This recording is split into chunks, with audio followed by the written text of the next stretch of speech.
రాష్ట్ర విభజనకు సహకరించి ఇప్పుడు కళ్ళమొల్లి మాటలు చెప్తున్న పార్టీలకు ఓటు వేయడం ఎంతవరకు సమంజసం? వివేకంతో ఆలోచించండి, ఆలోచించి ఓటు వేయండి.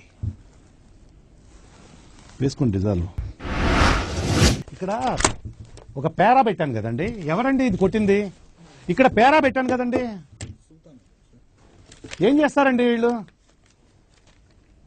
ఇక్కడ పేరా ఇది ఇలా పెడితే ఇండికేషన్ పేరా అని, డివైడ్ చేయమని అర్థం. ఎందుకు పుడతారో కూడా తెలియదండి మనుషులు, కొంతమంది బేసిక్ సెన్స్ ఉండదు మనుషుల దగ్గర. ఓకే, సెకండ్ అండి, ఇది ఫిఫ్త్ అండి, అయిపోయింది ఫిఫ్త్ది. సిక్స్త్ అండి, చేసే మూడు ఉత్సాహం సర్వనాశనం అయిపోతాయి. ఫుల్ స్టాప్లు కామాలు ఉంటాయి కదండి, ఆ ఫుల్ స్టాప్లు కామాలు కొట్టరా?